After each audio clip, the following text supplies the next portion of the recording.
Olá, seja bem-vindo ao Em Dupla em Consulta, eu sou a Fernanda Manhota. Eu sou o Lucas Leite. E hoje a gente vai falar sobre guerra às drogas. Para falar sobre esse tema de guerra às drogas, a gente chamou uma especialista muito querida, amiga nossa, a Priscila Vilela, a grande Pri.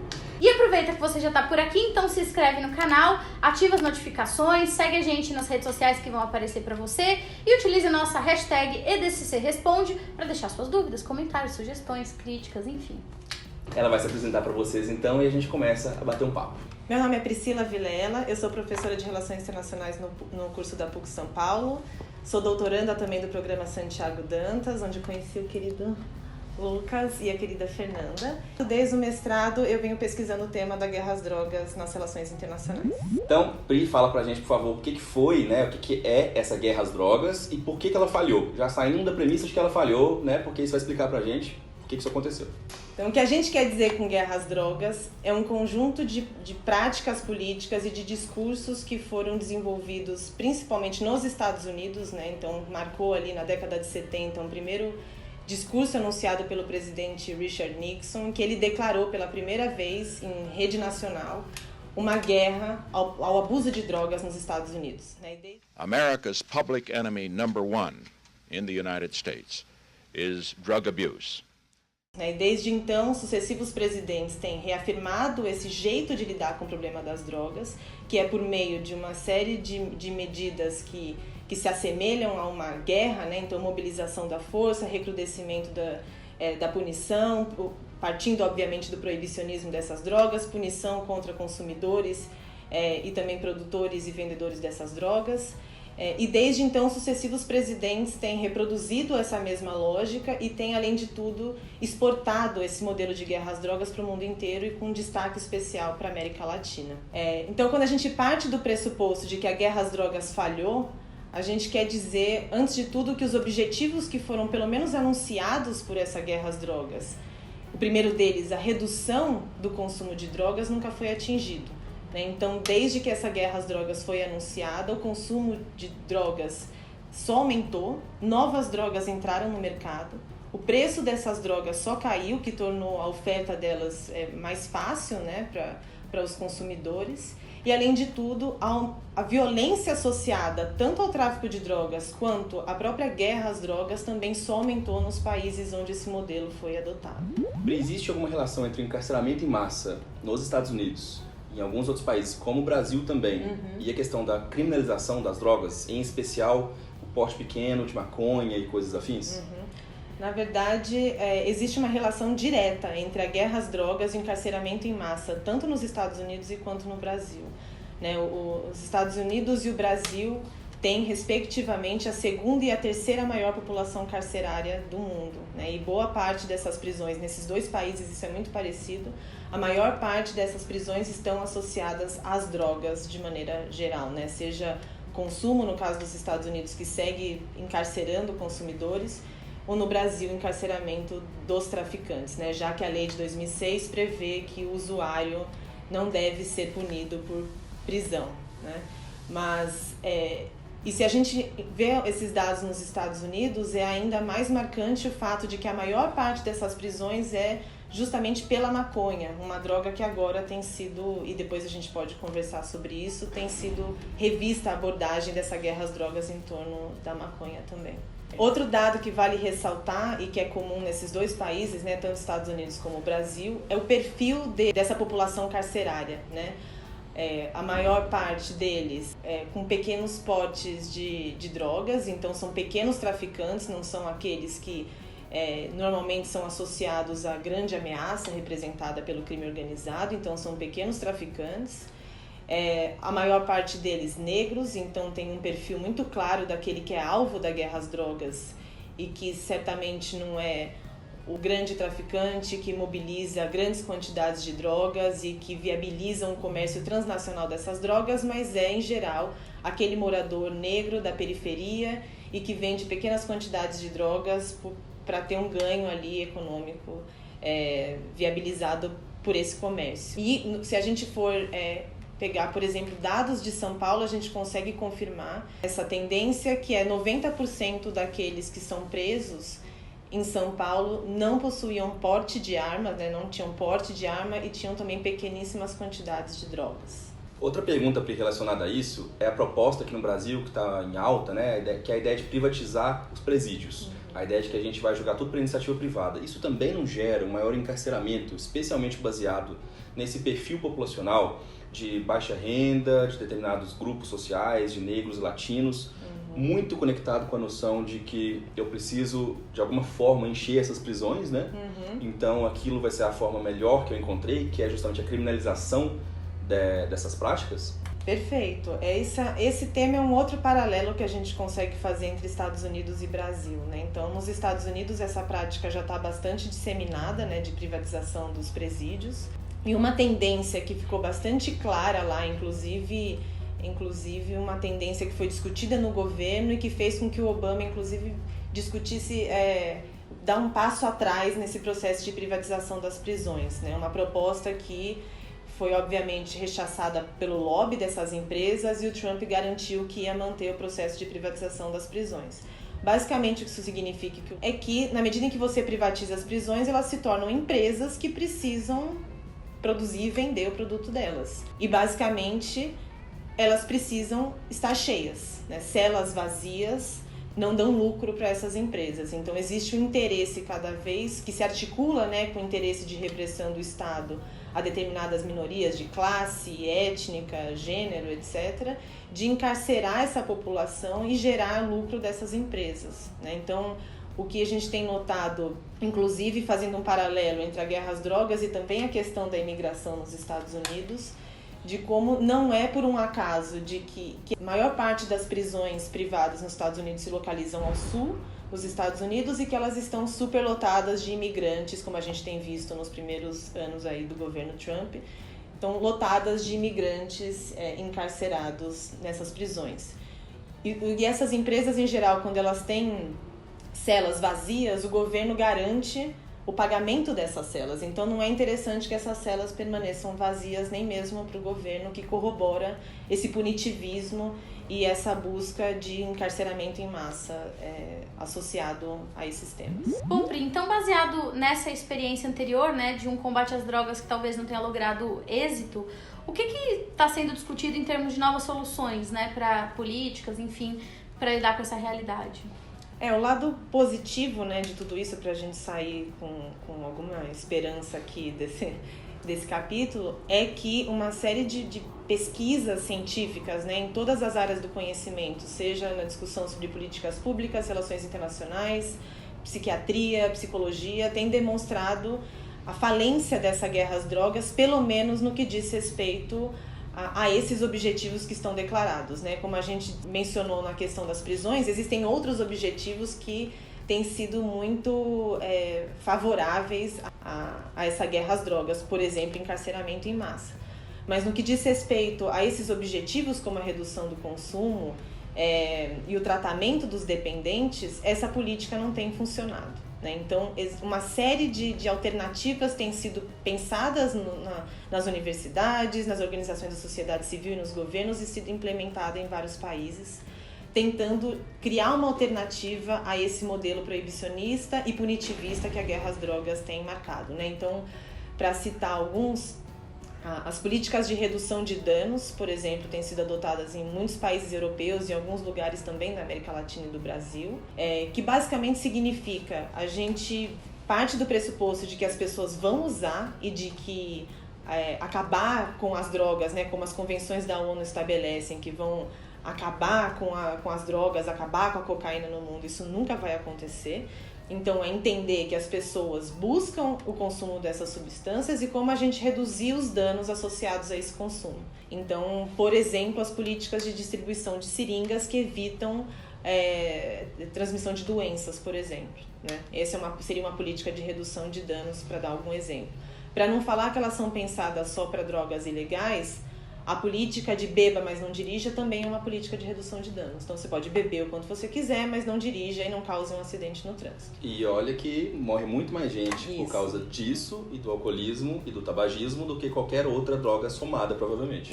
Isso as pesquisas na área da psiquiatria também confirmam. Então, de maneira geral, para vocês terem uma ideia, das pessoas que consomem drogas ilegais de maneira geral, existe pesquisas que indicam assim, algo em torno de 12% dessas pessoas que vão ter um uso problemático de drogas.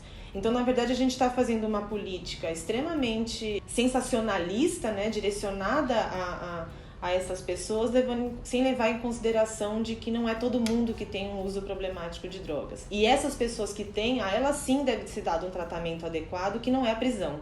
Né? A prisão nunca ajudou ninguém a lidar com uma dependência. Né? Aí sim, nesses casos extremos em que essas pessoas estejam sofrendo, é o sistema de saúde que deve ajudá-las. Então essa é uma segunda abordagem que tem sido discutida nesse novo modelo de política de drogas, que é minimamente trazer ela para o campo da saúde, né? Então tirar ela do campo penal, criminal e da segurança internacional, inclusive, e trazer esse tema para o campo da saúde pública.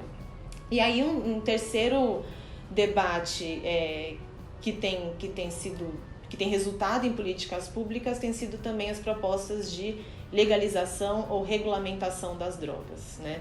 É importante o cuidado com o uso das palavras, que uma palavra que tem sido usada muito é liberação, né? Então parece que a gente vai sair distribuindo maconha para todo mundo. E não é isso que acontece. Significa, na mesma medida que um remédio tarja preta ele é regulamentado e existem regras para você comprar, essas drogas também vão sofrer algum tipo de regulamentação, seja ela estabelecendo os lugares onde você pode consumir, a quantidade que você pode comprar, onde você deve comprar, o que deve conter naquela substância.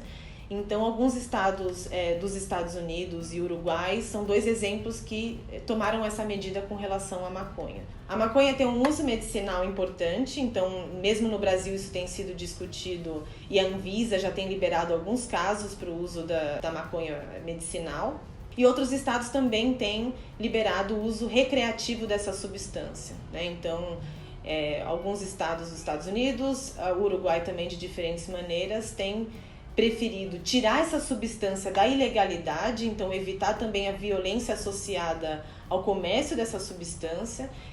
Isso também leva a maior qualidade dessa substância, então, paralelamente, também é uma forma de redução de danos. Então, lembrando que na época do proibicionismo nos Estados Unidos, as pessoas morriam consumindo álcool, ele não era bem feito, né?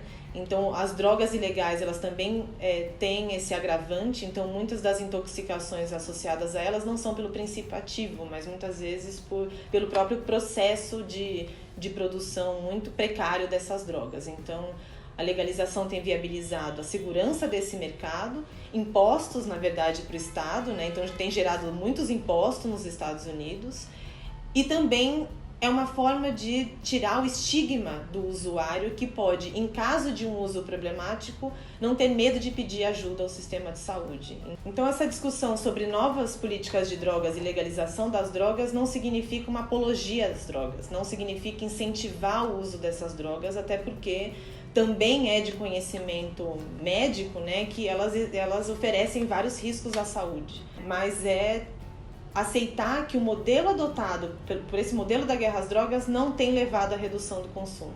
E que políticas mais honestas, mais maduras, né, de diálogo e disseminação de informação, podem fazer com que as pessoas tenham maior conhecimento na decisão de consumir essas drogas. Então, Pri, fala pra gente agora, para fazer um fechamento da questão mais empírica.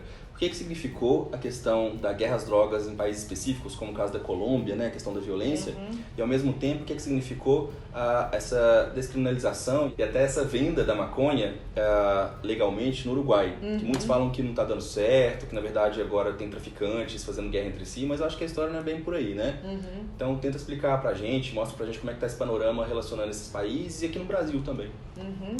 Então essa guerra às drogas, né, que foi mobilizada e articulada nos Estados Unidos, ela teve consequências bastante destacadas na América Latina, né? Então os Estados Unidos exportaram esse modelo de guerra às drogas para a América Latina e que foi incorporada, internalizada de diferentes maneiras a partir de diferentes contextos, né? Então se a gente for pegar países produtores da folha de coca, né, como Colômbia, Bolívia e Peru, que são os 3 únicos produtores de folha de coca no mundo, as repercussões foram muito mais intensas.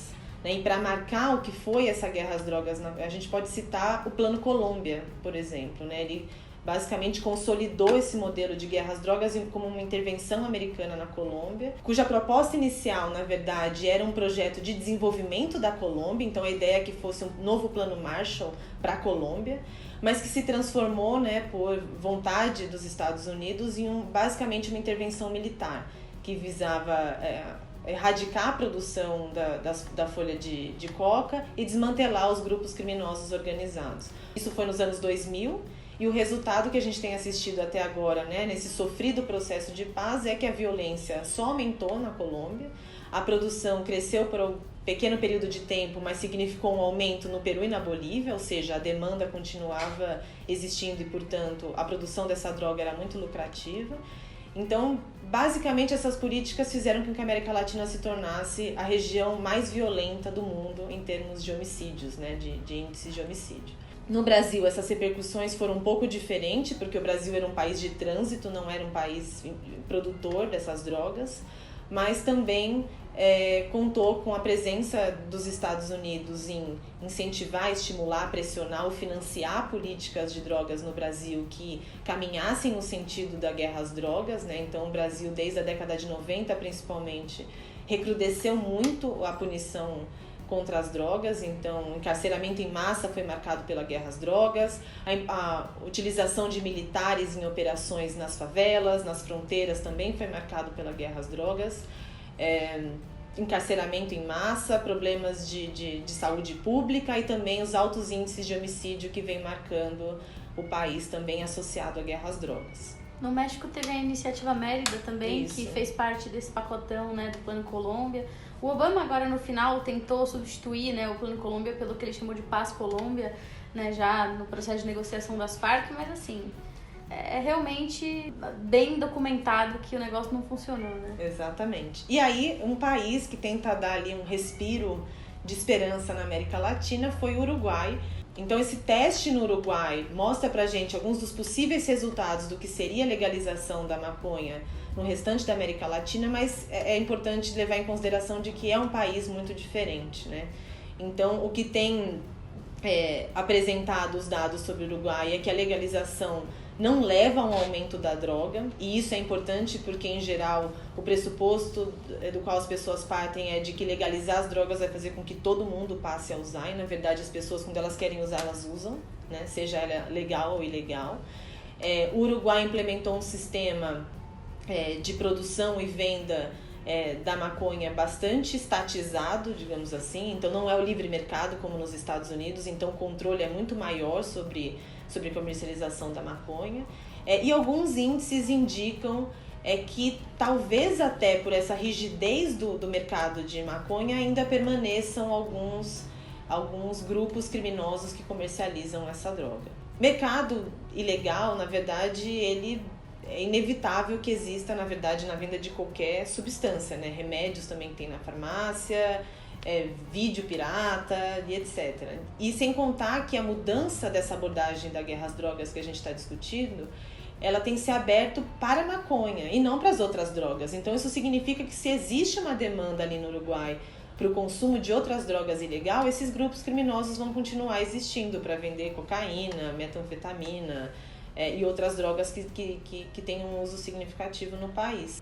Mas o que a experiência demonstra, né, tanto os Estados Unidos quanto o Uruguai, e que eu acho que é importante destacar, é que não houve um aumento do consumo das drogas e, na verdade, o comércio, né, para aquele usuário que busca aquela substância se tornou muito mais seguro do que até então de uma pessoa que tinha que se envolver com o tráfico de drogas para conseguir essa substância. E tem uma discussão que ela mencionou, acho que é bem importante, já ouvi de outros especialistas, que as drogas elas são tratadas de forma homogênea, quando na verdade elas não deveriam. Então, quando se fala em descriminalização, liberação, né, todas essas expressões, né, legalização, as pessoas assumem que falar de cocaína é igual falar de heroína, que é igual falar de maconha. E são realidades bastante distintas, inclusive do ponto de vista médico. Eu participei uma vez de um debate em que estava lá o FHC, né, que é uma pessoa que sempre se envolve com esse tema, o Drauzio Varela e a Lona Savó, que estuda esse assunto também, e eles todos tinham essa mesma visão, né? Quanto mais você homogeneizar essa realidade, trata tudo como um pacote único, mais dificuldade você tem de criar política pública adequada e que tenha amparo na realidade, porque a realidade como a gente estava falando aqui, expressa uma série de particularidades que precisariam ser levadas em consideração, né? Uhum.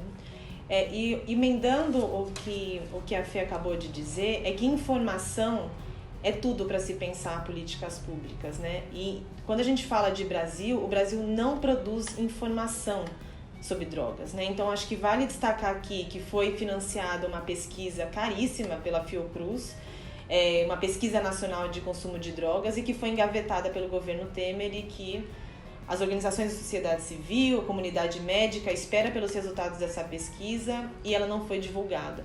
E sem o conhecimento, a pesquisa anterior tinha sido uma de 2005, uma outra da Fiocruz em 2010, se eu não me engano, sem informação sobre a realidade do consumo de drogas no país, não se faz políticas públicas. E esse mecanismo de homogeneizar esse problema das drogas, ele é muito produtivo nesse sentido, porque você cria uma política que não responde, né, que responde muito mais aos vários interesses envolvidos nessa falência da guerra às drogas do que, de fato, a questão daquele usuário que precisa de um cuidado muito específico. Depois dessa aula, a gente espera que você abra um pouco mais a cabeça para entender esse tema, para que você se livre dos estereótipos, do lugar comum, procure informação, que é exatamente isso que a Pri acabou de falar. Vamos tentar entender a coisa como ela é, na empiria, né, na ciência, na pesquisa. E isso vai desmistificar muito e fazer com que a gente possa ter políticas públicas mais efetivas sobre essa temática. Então, muitíssimo obrigado para a Pri por ter vindo aqui, a gente adorou. Bom, Pri, muito obrigada pela presença, seja sempre muito bem-vinda. Você que está aí, não esqueça de usar a nossa hashtag EDCC Responde, curta as nossas redes sociais, ative as notificações e até a próxima. Muito obrigada. Tchau, tchau.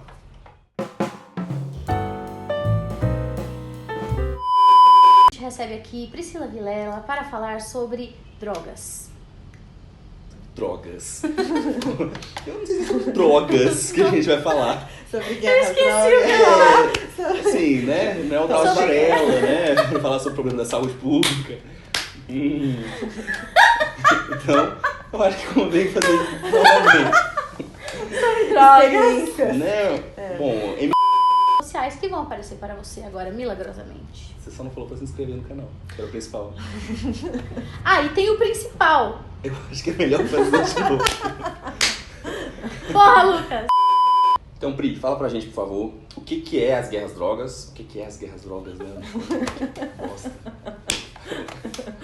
Tamo indo bem, as ué. guerras drogas. Porque calma, é tão fácil, né? A gente Porra. não faz essas coisas não. Vamos Não faz, pois é. Se fosse ao vivo, não tinha errado. Eu sempre falo isso. 12 horas pra gravar o vídeo de Não. 12. Então, o que eu chamo de guerra às drogas, o que eu chamo não, né? Muito. Eu chamo, querida. Euzinha. Vocês eu não sei, mas pra mim.